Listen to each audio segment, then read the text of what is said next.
با سلام، دکتر سعیدی هستم. در این قسمت میخوایم به نقش کلسیم به عنوان یک مکمل بپردازیم. ابتدا تعریف مکمل ها مواد طبیعی یا مصنوعی هستند که برای تکمیل رژیم غذایی یا تأمین سلامت کلی بدن و یا برای عملکرد بدن لازمند و برخلاف داروها برای تشخیص و پیشگیری و درمان نیستند. کلسیم فراران‌ترین ماده موجود در بدنی که حدود 99% از کلسیم در استخوان‌ها و دندان‌ها قرار داره و 1% در قسمت‌های دیگه که همین 1% اثرات زیادی رو داره. کلسیم در استخوان‌ها به دو صورت وجود داره. یکی به شکل کلسیم کربناتی که ماده اصلی تشکیل دهنده استخوان هاست و کلسیم فسفاتی که به استحکام استخوان‌ها کمک میکنه.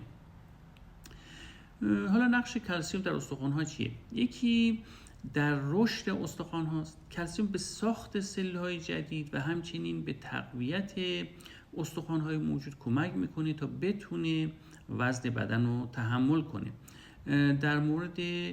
در دوران کودکی و نوجوانی بدن به طور مدام در حال رشد و نمو هست.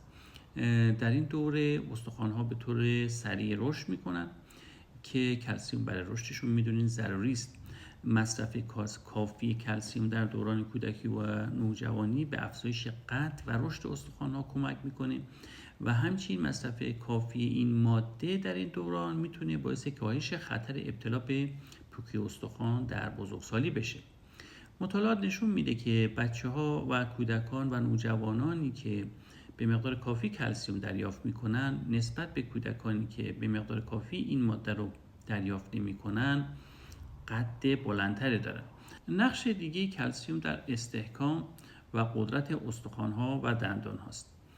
کلسیم کربنات به صورت لایه‌های نازکی در اطراف پروتئین‌های استخوانی قرار میگیره. این لایه‌ها به هم میچسبن و شبکه محکم و قوی رو تشکیل میدن که از استخوان‌ها محافظت میکنه.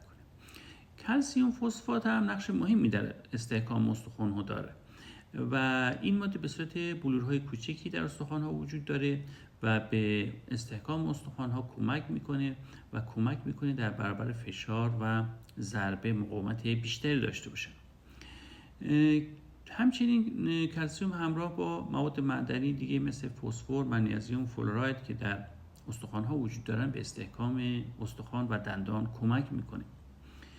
کلسیم همچنین برای تشکیل و حفظ ساختار دندان‌ها ضروری است که با ترکیب با فسفات میاد مینای دندان رو تشکیل میده که بسیار قوی هست و از پوسیدگی دندان‌ها در مقابل عوامل پوسیده کننده محافظت میکنه. همچنین کلسیم برای حفظ سلامت لثه هم ضروری است. کمبود کلسیم میتونه منجر به مشکلات دندانی مثل پوسیدگی دندان، حساسیت دندان‌ها و بیماری‌های لثه بشه. کلسیم فعالیت زیاد دیگه هم داره، از جمله کمک به انقباض عضلانی است و همچنین کمک به انتقال پیام‌های عصبی و تحریکات عصبی، تنظیم ضربان قلب، انعقاد خون، فعالیت‌های ترشحی و فعالیت‌های آنزیمی رو میتونه نقش داشته باشه درشون. حالا در مایچه‌ها به چه شکل است؟ کلسیم در انقباض و شل شدن عضلات نقش داره. آزاد شدن کلسیم از ذخایر داخل سلولی باعث انقباض عضله و بازجذبش به داخل سلول باعث شل شدن عضله میشه. کلسیم همچنین در تنظیم تعادل یون‌های سدیم و پتاسیم در سلول‌های عضلانی نقش داره که اینا میتونه در انقباض و شل شدن عضلانی نقش داشته باشه. کمبود کلسیم میتونه منجر به مشکلاتی مانند گرفتگی عضلانی، ضعف عضلانی و اختلال در عملکرد عضلات رو باعث بشه. برای اطمینان از عملکرد صحیح ماهیچه‌ها باید مقدار کافی کلسیم در رژیم غذاییمون باشه. نقش کلسیم در سیستم عصبی چگونه است؟ کلاً کلسیم برای انتقال پیام‌های عصبی از یک سلول عصبی به سلول عصبی دیگه لازمه.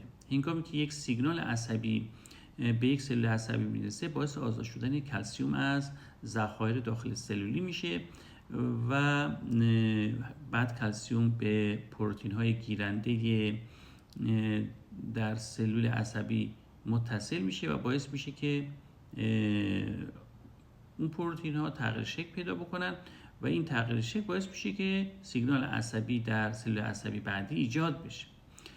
کلسیم همچنین در سایر عملکردهای سیستم عصبی مثل یادگیری، حافظه، کنترل حرکات هم نقش داره و کمبود این میتونه منجر به مشکلاتی مانند اختلال در عملکرد سیستم عصبی بشه.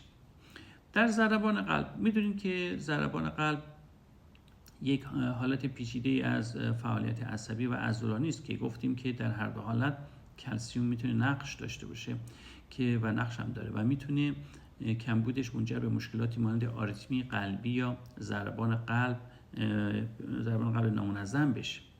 در سیستم انعقادی کلسیم یک نقش اساسی داره، به کمک پروتئین های انعقادی انعقاد و بند اومدن خون سبب میشه و همچنین کلسیم یک فاکتور کمکی یا کوفاکتور هست که برای بسیاری از آنزیم‌ها ضروریه، از جمله آنزیمایی که فرآیندهای سلولی رو انجام میدن و حتی آنزیمایی که همون عرض شد انقباض عضلانی، انعقاد و انتقالات عصبی رو باعث میشن نقش داره. کلسیم در فعالیت ترشحی هم نقش داره و برای عملکرد صحیح غدد لازمه. کلسیم در تنظیم ترشح بسیاری از هورمون‌ها از جمله تیروئید، پاراتیروئید، پانکراس و هیپوفیز و غیره نقش داره که کمبود کلسیم میتونه منجر به اختلالات در عملکرد غدد بشه. کاهش ترشح هورمون‌ها و سایر مواد شیمیایی هم میتونه از کمبود کلسیم ناشی بشه.